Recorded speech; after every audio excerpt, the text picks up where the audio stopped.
بسم اللہ الرحمن الرحیم۔ السلام علیکم پیارے بچوں، امید ہے کہ آپ سب خیریت سے ہوں گے۔ عزیز طلبہ، آج کے ویڈیو لیکچر میں ہم آپ کی ورک بک کے صفحہ نمبر 43 پر موجود قصص النبیین میں حضرت ابراہیم علیہ السلام کے قصے کا آغاز کریں گے۔ حضرت ابراہیم علیہ السلام کا تعارف۔ حضرت ابراہیم علیہ السلام کے والد کا نام طارق اور بعض روایات کے مطابق آذر نام بھی آتا ہے۔ آپ علیہ السلام کی کنیت ابو ذیفان یعنی مہمانوں والا یا مہمان نواز ہے۔ حضرت ابراہیم علیہ السلام کی شکل و شباہت کے حوالے سے حضرت عبداللہ بن عباس رضی اللہ تعالیٰ سے روایت ہے کہ نبی صلی اللہ علیہ وآلہ وسلم نے فرمایا کہ ابراہیم علیہ السلام کا حلیہ معلوم کرنے کے لیے اپنے ساتھی محمد صلی اللہ علیہ وآلہ وسلم کو دیکھ لو۔ پیارے بچوں، حضرت ابراہیم علیہ السلام کا تذکرہ قرآن پاک میں 25 صورتوں میں آیا ہے، جن میں سے 15 مقامات سورہ بقرہ میں ہیں۔ آپ کی پیدائش عراق کے شہر قر میں ہوئی اور آپ کی ازواج حضرت سارہ علیہ السلام اور حضرت ہاجرہ علیہ السلام ہیں۔ آپ کی قوم کا مذہب ستاروں اور بتوں کی پوجا کرنا تھا۔ حضرت ابراہیم علیہ السلام کی قوم کے ابتدائی حالات سے معلوم ہوتا ہے کہ اس وقت عراق میں نمرود کی حکومت تھی اور لوگ بتوں کی پوجا کرتے تھے اور انہی کے سامنے اپنی حاجتیں پیش کرتے تھے۔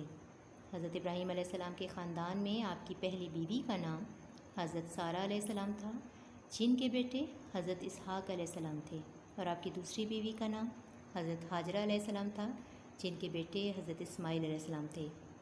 ہمارے نبی حضرت محمد صلی اللہ علیہ وآلہ وسلم حضرت اسماعیل علیہ السلام کی نسل میں پیدا ہوئے، جن کے پیروکار مسلمان کہلاتے ہیں۔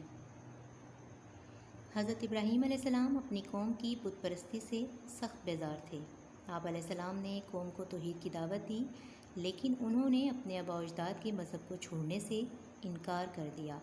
قوم کے لوگ سال میں ایک بار شہر سے باہر نکل کر عید یعنی قومی جشن منایا کرتے تھے۔ جب وہ لوگ عید منانے چلے گئے تو آپ علیہ السلام جلدی سے بتوں کے پاس پہنچے۔ آپ کے ہاتھ میں ایک کلہاڑا تھا، وہی مار کر آپ نے ان بتوں کو توڑ دیا اور کلہاڑا بڑے بت کے ہاتھ میں دے دیا۔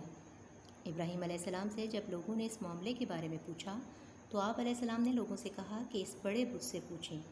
لوگوں نے کہا کہ آپ علیہ السلام کو معلوم ہے کہ یہ مجسمے بولتے نہیں۔ تب آپ علیہ السلام نے فرمایا، یہ تمہارے ہی ہاتھ کی بنائی ہوئی چیزیں ہیں، تو تم ان کی پوجا کیوں کرتے ہو؟ عبادت صرف اللہ کی لازم ہے، جس کا کوئی شریک نہیں۔ عزیز طلبہ، مشرک قوم نے حضرت ابراہیم علیہ السلام کو نشان عبرت بنانے کا پروگرام بنایا۔ انہوں نے ہر ممکن جگہ سے ایندھن جمع کرنا شروع کیا اور بڑے میدان میں اس ایندھن سے آگ بھڑکائی۔ جب آگ بھڑک چکی تو آپ کی قوم نے حضرت ابراہیم علیہ السلام کو اس آگ میں پھینک دیا۔ تب آپ علیہ السلام فرما رہے تھے، حسبنا اللہ و نعم الوکیل، ہمیں اللہ کافی ہے اور وہ اچھا کارساز ہے۔ اللہ تعالیٰ نے آگ کو حکم دیا کہ وہ ٹھنڈی ہو جائے تو آگ ٹھنڈی ہو گئی، اور آگ نے حضرت ابراہیم علیہ السلام کی صرف وہ رسیاں جلائیں جن سے وہ باندھے گئے تھے۔ عزیز طلبہ، نمرود بابل کا بادشاہ تھا۔ یہ شخص پوری دنیا پر حکومت کرتا تھا۔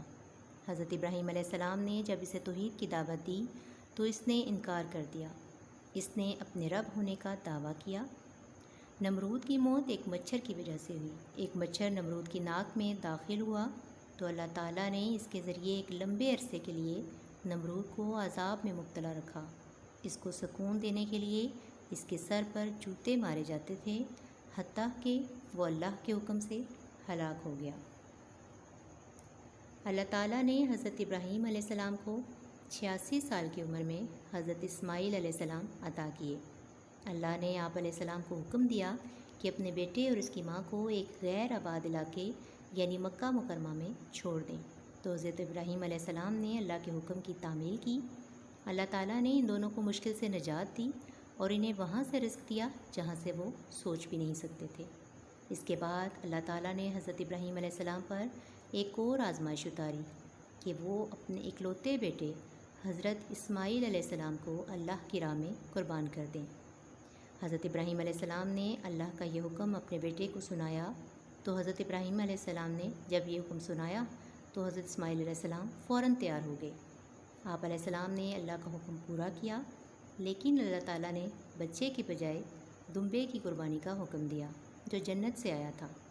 آپ علیہ السلام نے اسے قربان کیا اور پھر یہ سنت ابراہیمی کے طور پر تا قیامت مسلمانوں پر مقرر کر دی گئی۔ جب اسماعیل علیہ السلام کی قربانی والی آزمائش میں حضرت ابراہیم علیہ السلام پورے اترے تو اللہ نے انعام کے طور پر 100 سال کی عمر میں آپ علیہ السلام کو حضرت اسحاق علیہ السلام عطا کیے۔ حضرت اسحاق علیہ السلام کے بیٹے حضرت یعقوب علیہ السلام تھے، جن کو اسرائیل بھی کہا جاتا تھا، اور ان کی اولاد کو بنی اسرائیل کہا جاتا ہے۔ اللہ تعالیٰ نے دعوت توحید قبول کرنے والوں کے لیے بیت اللہ تعمیر کرنے کا حکم دیا تاکہ مومنین اس گھر کا طواف کریں اور نمازیں ادا کریں۔ یہ کعبہ بیت المعمور یعنی آسمانی کعبہ کے بالکل سیدھ میں ہے۔ پیارے بچوں، جب خانہ کعبہ کی تعمیر ہو گئی تو حضرت ابراہیم علیہ السلام نے وہاں بسنے والوں کے لیے چند دعائیں کی۔ نمبر 1، یا رب العالمین اس مقام کو امن و امان کا گہوارہ بنا۔ نمبر 2، اس کے رہنے والوں کو کھانے کو پھل ملیں۔ نمبر 3، اللہ تعالیٰ ان کے درمیان انہی میں سے رسول مبعوث فرما۔ پیارے بچوں، حضرت ابراہیم علیہ السلام نے 175 سال کی عمر میں وفات پائی۔ آپ علیہ السلام کے دفن کا اہتمام حضرت اسماعیل علیہ السلام اور حضرت اسحاق علیہ السلام نے کیا، اور آپ کو فلسطین میں ایک غار میں دفنایا گیا۔ پیارے بچوں، امید ہے کہ آپ کو اس قصے کی اچھے طریقے سے سمجھ آ گئی ہوگی۔ آپ نے اگین ایک مرتبہ اس پورے قصے کی ریڈنگ کرنی ہے۔ تو آج ہم اس قصے کا ریٹن ورک بھی سٹارٹ کریں گے۔ اس لیسن کا ریٹن ورک آپ کی ورک بک کے صفحہ نمبر 45 سے سٹارٹ ہوگا، جہاں پر اس سبق کے تقریباً 5 مختصر سوالات موجود ہیں۔ آپ سامنے موجود امیج میں دیکھ سکتے ہیں کہ ان کوشچنز کے آنسر میں کچھ الفاظ مارکر کے ساتھ ہائی لائٹ کیے گئے ہیں، تو آپ نے بھی ان الفاظ اور ارشادات کو مارکر کے ساتھ ہی تحریر کرنا ہے۔ اس کے علاوہ آپ کی ورک بک کے صفحہ نمبر 45 پر سب سے اوپر دائیں جانب تاریخ کے لیے اور بائیں جانب دن کے لیے خالی جگہ چھوڑی گئی ہے۔ تاریخ کی جگہ آج کی تاریخ 25 جولائی 2020 اور دن ہفتہ تحریر کرنا ہے۔ اسٹوڈنٹ، اس کے علاوہ ان تمام سوالات کے جوابات لکھتے ہوئے آپ نے ایک بات کو ذہن میں رکھنا ہے کہ آپ اپنی رائٹنگ کا سائز میڈیم رکھیے گا، تاکہ آپ کے تمام سوالات کے جوابات ان خالی اسپیسز پر مکمل طور پر آ سکیں جو کہ آپ کی ورک بک کے صفحہ نمبر 45 پر چھوڑی گئی ہیں، تاکہ آپ کے ہر سوال کا جواب خوش خط دکھائی دے۔ آپ کی آج کی ڈائری ہے، قصہ حضرت ابراہیم علیہ السلام کے مختصر سوالات کے جوابات خوش خط تحریر کریں اور زبانی یاد بھی کریں۔ اپنا خیال رکھیے گا۔ اللہ حافظ۔